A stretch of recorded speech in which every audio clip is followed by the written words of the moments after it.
This is the Ielts listening test. You will hear a number of different recordings and you will have to answer questions on what you hear. There will be time for you to read the instructions and questions, and you will have a chance to check your work. All the recordings will be played once only. The test is in 4 parts.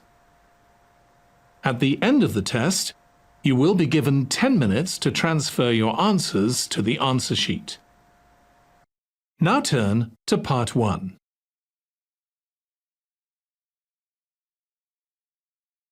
Part 1.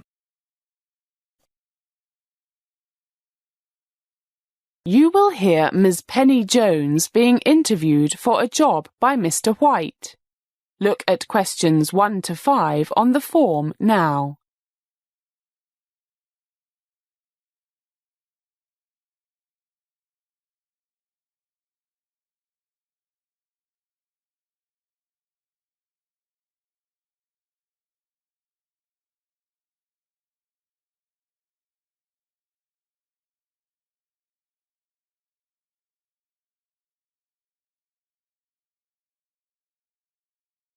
Listen carefully and answer questions 1 to 5.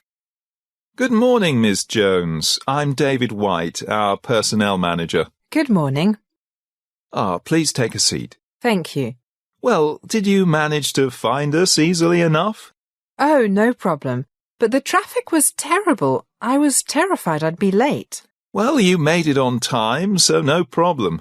How did you get here? I took the bus, but even the bus lane was blocked. I know the problem. Well, let's start with a few personal details to make sure everything on the printout of your application form is correct. Our computers have been doing funny things lately. Full name, Penny Ann Jones. Yes, that's correct. British citizen, date of birth, January the 3rd, 1980. That's right. And your address, 28 Green Lane, Oxford. Actually, no, that's my old address. I was living there when I applied, but now I've moved to flat 502, 56 Rose Gardens. But it's still in Oxford. OK, I'll just change that. Good. And is your home phone the same? Yes, 7984865. And your email, jenny27@hotmail.com? Yes, that's it. Look at questions 6 to 10.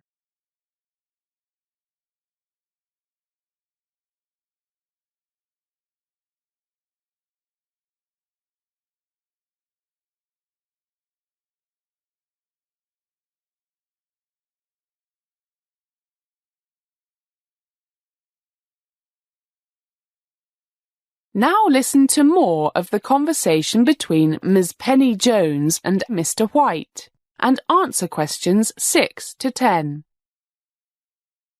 And you have a first-class honours degree in public health management from Keele University. Yes. What made you choose this major, Miss Jones? Well, both my parents are doctors, and I got my interest in health and things from them. But I wasn't sure that I wanted to be a doctor myself. At the same time, I wanted to be involved in the health field, and I thought public health management would be ideal. Also, I've always been interested in politics and the environment, so I figured this would allow me to satisfy various interests. I can't disagree.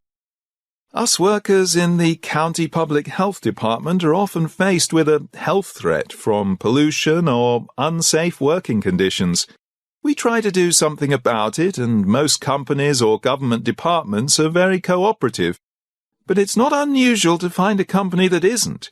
They start threatening things like loss of jobs, and of course that's always a political hot potato, especially with unemployment running around 11% in the country. So, what do you think about such things, Miss Jones? Well, I think the first thing is that some companies think meeting environmental standards is expensive, but so many companies find that they can reduce costs by adopting cleaner technologies.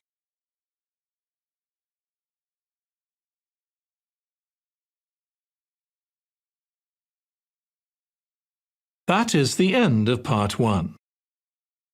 You now have 1 minute to check your answers to part 1.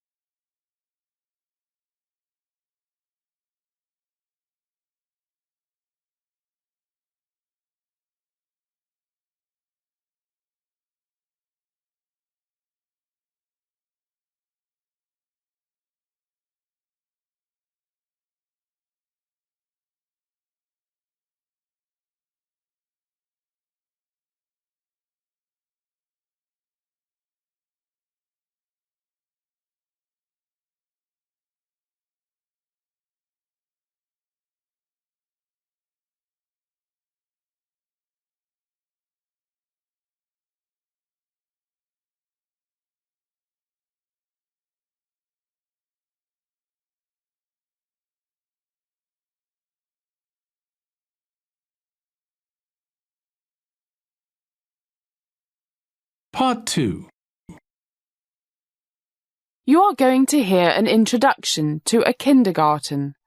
First, look at questions 11 to 16.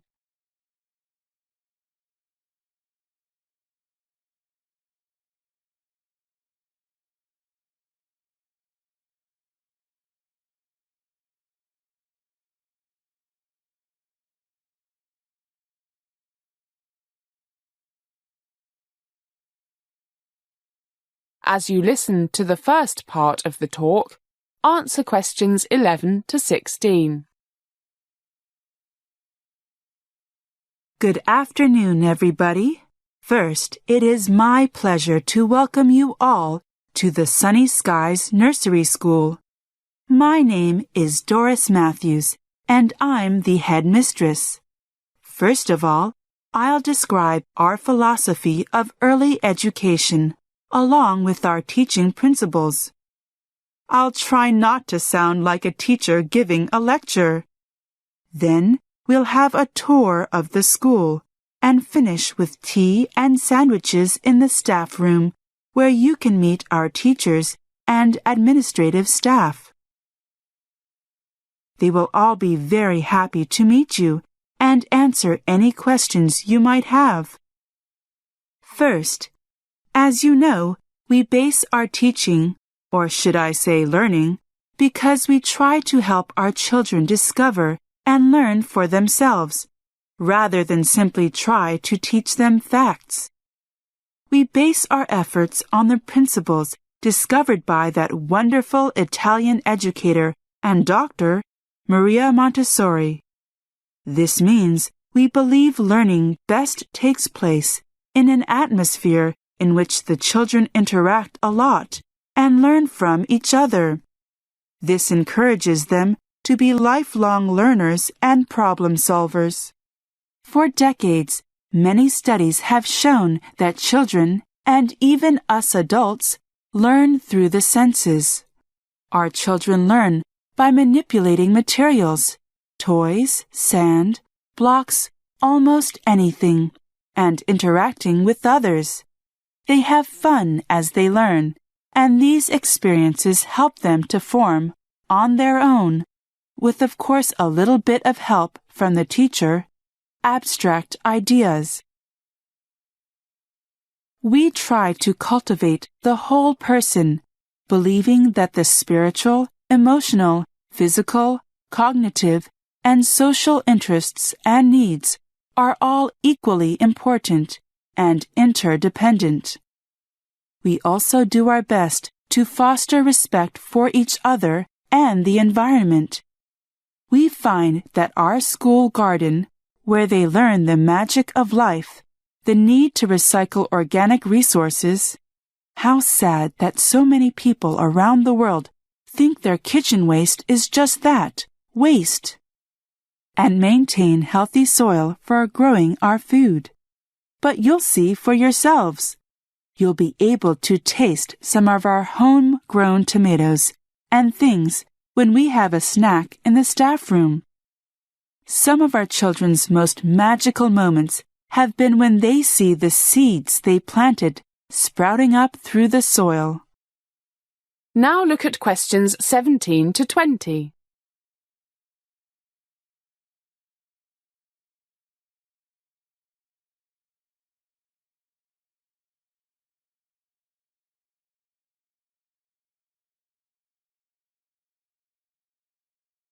As the talk continues, answer questions 17 to 20.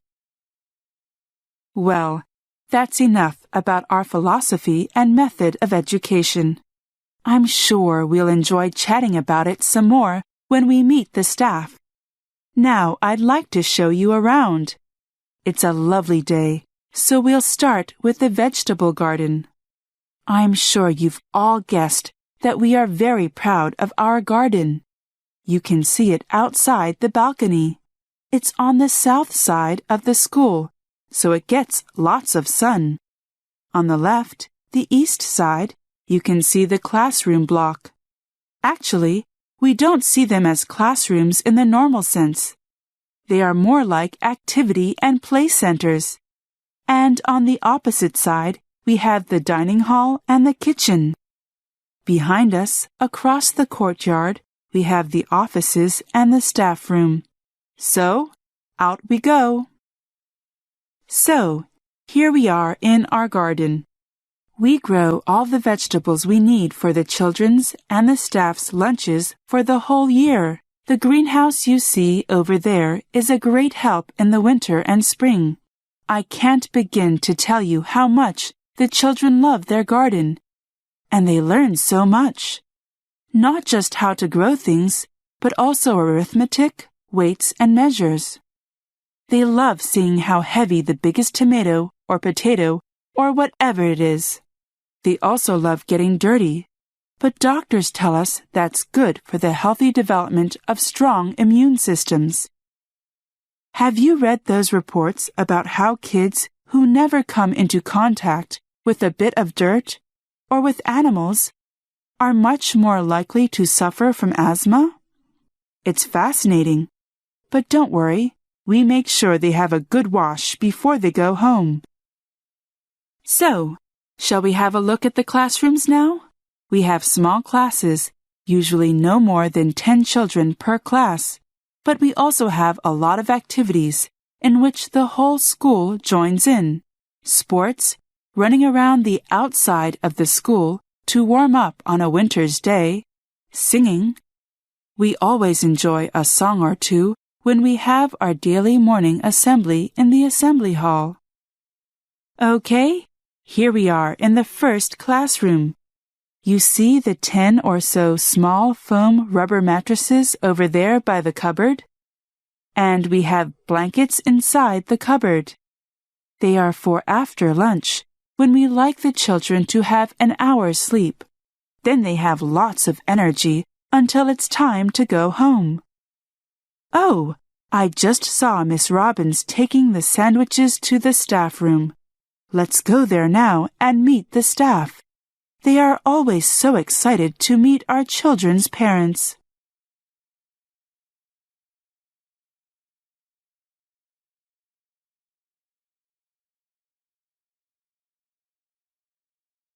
That is the end of part 2. You now have 30 seconds to check your answers to part 2.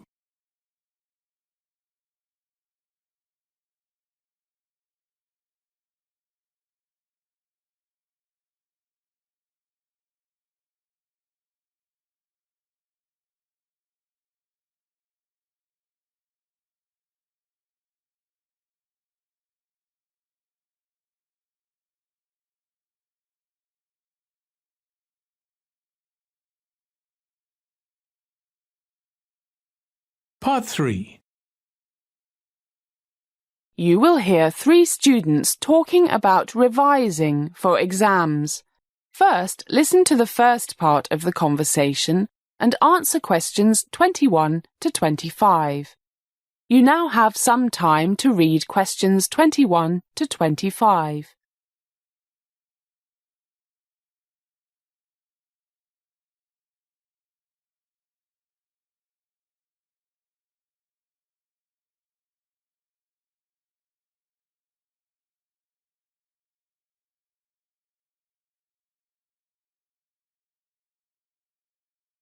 Hi, Bob. Hi, Harry. Where's Jill?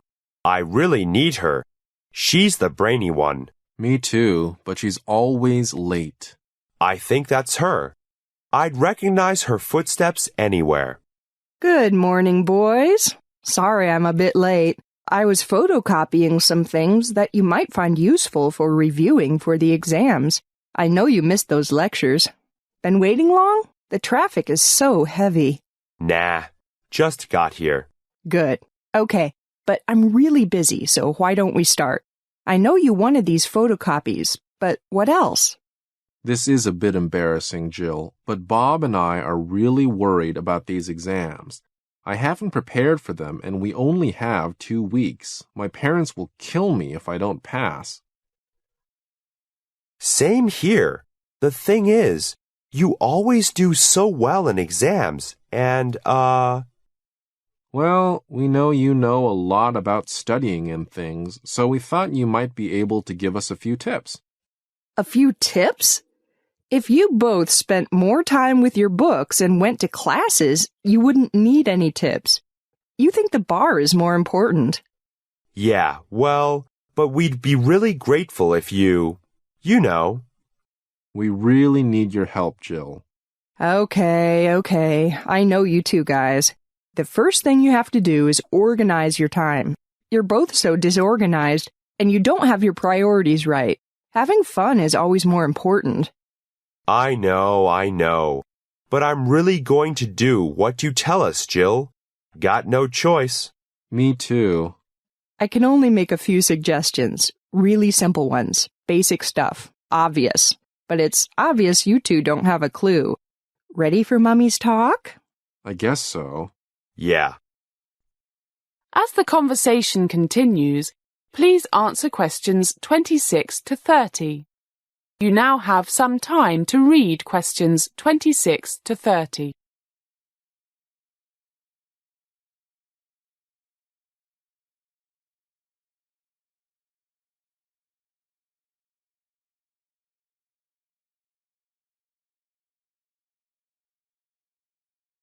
Organize your time. Set aside a time for 40 minutes for exercise every day, and stick to it. Is that too difficult? I guess not. And no going partying or to the pub every night, okay? This is sounding difficult. Okay, fail your exams, then tell your mom and dad. No, we're listening, Jill. Right. No parties or drinking for 3 weeks. Agree? Yeah, guess so. What else? As soon as I've gone, write down a timetable. Eating time, exercise time, sleeping time. We've only got 1 or 2 classes left before the exams, so most of the rest of the time you can spend reviewing, but you have to stick to it. We will, but then what? Don't try to learn or review everything in one go. And take a 5-minute break every hour. Get up and walk around. You should know all this. I suppose I do, but I never actually did it. Same here. And one last thing. For 5 or 10 minutes every hour, are you going to review together? Guess so. For the last few minutes, tell each other what you've learned in the past 40 minutes. That really helps it stick in your memory.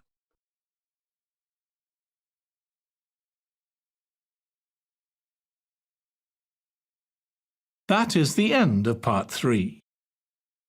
You now have 30 seconds to check your answers to part 3.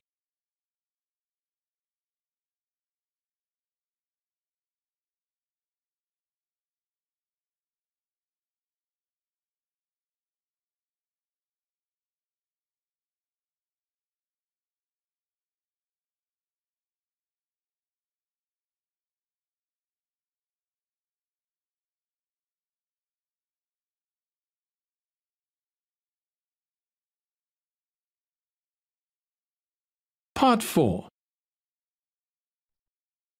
You are going to hear a presentation on suggestions for the facilities required in a school that is to be built. You now have some time to read questions 31 to 40.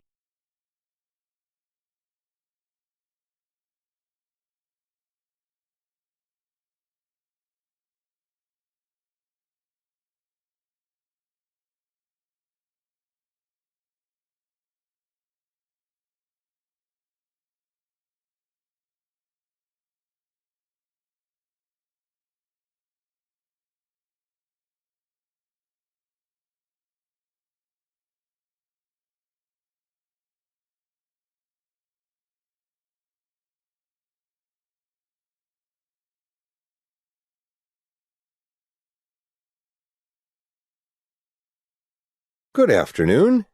Members of the Green Forest Golf and Country Club, ladies and gentlemen, on behalf of the Parker Education Research Company, it is my pleasure to present you with the results of our feasibility study and recommendations for the facilities of the new private school that you are considering having built in Green Forest.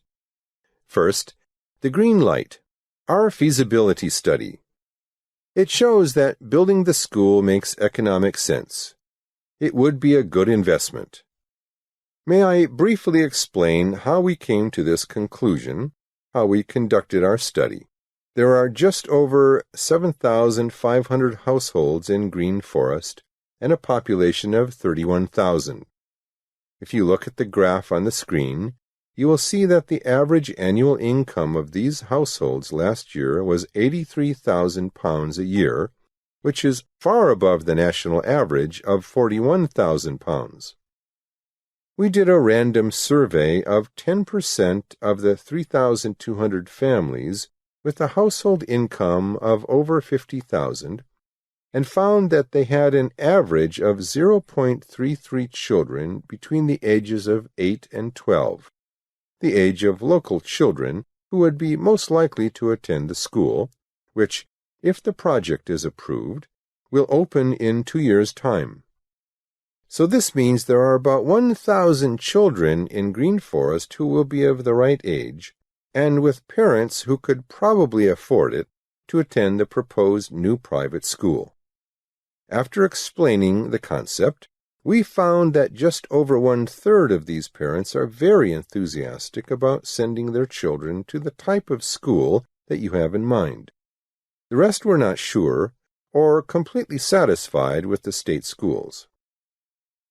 We did not do a survey in the 2 nearby towns, but seeing that they also have a high percentage of quite wealthy people, roughly the same demographics, and have no nearby top-class schools to which to send their children, we are confident that at least 50, probably near 100 pupils could be attracted from these towns as students when the school opens. This means there are at least 300 local students whose parents would be very keen on sending them to the proposed new school. This would be enough to make the school break even in the second year. As new classrooms and other facilities were added in the second and third years, especially 2 residences, one for male and one for female students from elsewhere in the country and overseas, then the economic prospects look even better. I mentioned facilities, and I know you have been discussing this a lot among yourselves. Our survey shows that there are several essential facilities that almost all the people we questioned would require before sending their children here. I will not list them in any order of importance. They are all seen to be very important. The first is a good language lab. Very few of the parents we spoke to are fluent in a foreign language and do not want their children to be the same. It seems most of them mention the word globalization and see the importance of foreign languages, and not just French and other European languages. Many of them mention Chinese. Another essential is good sports facilities, including an Olympic-size indoor swimming pool and a well-equipped gym. A lot of the parents were overweight. I guess they don't want their kids to get in the same way. 2 multiple-use pitches, one for rugby and soccer, the other for field hockey and athletics, would be required. Fortunately, the land for these would not be a problem, as the governors and members of this golf and country club have agreed that the golf practice range is far bigger than needed, and part of it could be used for these outdoor sports. In addition, the location is ideal, right next to the proposed site of the school itself. Another, and very obvious requirement, is that the school have a state-of-the-art computer study center. It would not have to be big enough to accommodate more than, say, 10% of the students at any one time, because virtually all of them have their own computers at home.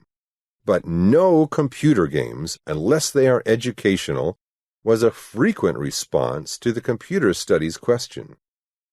I know that several of you work for large computer companies, so maybe you could use your influence to keep costs down and quality high. A cafeteria?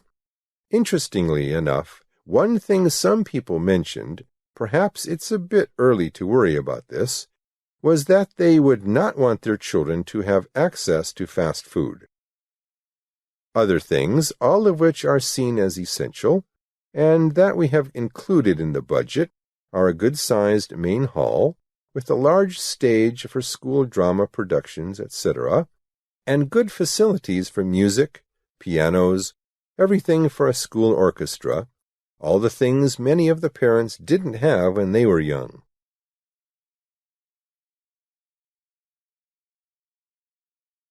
That is the end of Part 4. You now have 1 minute to check your answers to Part 4. That is the end of the listening test. In the Ielts test, you would now have 10 minutes to transfer your answers to the answer sheet.